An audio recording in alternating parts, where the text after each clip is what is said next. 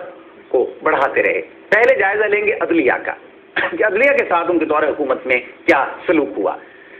ان تمام جو کام پہلے ان کے ابتدائی سے 13ویں ترمیم انہوں نے بنا لی اور وہ دیگر ترامیم آ گئی، 8ویں ترمیم ختم ہو گئی۔ اب ظاہر ہے کہ دوسرا بڑا مسئلہ میرے خیال میں اس وقت ان کو عدلیہ محسوس ہوا کہ جی عدلیہ کے ساتھ بھی کچھ ہونا چاہیے۔ نواز شریف نے اس وقت سپریم کورٹ کے چیف جسٹس جو تھے وہ سجاد علی شاہ صاحب تھے، جن کو بینظیر بھٹو نے چیف جسٹس نسیم حسین شاہ کے ریٹائرمنٹ کے بعد 2 سینئر ججوں پر سپر سیڈ کر کے انہیں نظر انداز کیا گیا، 2 سینئر ججوں کو، اور انہیں چیف جسٹس آف پاکستان بنا دیا گیا تھا۔ اور یہ اس بینچ کے جس نے سماعت کی تھی نواز شریف کے پہلے دور کی، جب انہوں نے ریٹ دائر کی تھی اپنی حکومت کی برطرفی کے خلاف، تو سجاد علی شاہ صاحب اس وقت واحد آدمی تھے اس پورے بینچ کے اندر جنہوں نے نواز شریف حکومت کی بحالی کی مخالفت کی تھی، لہذا وہ کشیدگی کی تاریخ پرانی تھی ان کے درمیان، نواز شریف صاحب اور سجاد علی شاہ صاحب کے درمیان۔ اور جب نواز شریف نے خصوصی طور پر خصوصی عدالتوں کی تشکیل کا ایک کام شروع کیا جو اسپیشل کورٹس ہیں، تو اس سلسلے میں جو چیف جسٹس ہیں سپریم کورٹ کے اس وقت کے سجاد علی شاہ صاحب، ان کے ایڈوائس کو انہوں نے نظر انداز کر دیا۔ نواز شریف نے چیف جسٹس کی جانب سے سپریم کورٹ میں جو 5 خالی اسامیاں ہیں ان کو پر کرنے سے اس وقت نہ صرف انکار کر دیا بلکہ ان اسامیوں کو انہوں نے سرے سے ختم کر دیا۔ اور بعد میں بہرحال دباؤ جب بڑا جوڈیشری کی جانب سے تو انہوں نے اسامیوں کو بحال تو کر دیا لیکن پھر بھی انہیں پر کرنے سے انکار کر دیا۔ نواز شریف صاحب نے اس وقت بدترین ایک مظاہرہ دیکھنے میں آیا کہ چیف جسٹس کے ساتھ اس جنگ کو سپریم کورٹ کے ججوں میں تک پہنچا دیا اور جج 2 حصوں میں بٹ گئے، اور پہلی بار پاکستان کی جوڈیشری نے یہ دیکھا کہ سجاد علی شاہ نواز شریف کے خلاف توہین عدالت کیس کی سماعت کر رہے تھے، اور دوسری طرف نواز شریف کی ہدایت پر سپریم کورٹ کے ججوں کے گروپ نے سجاد علی شاہ کو جو ہے چیف جسٹس تسلیم کرنے سے انکار کر دیا۔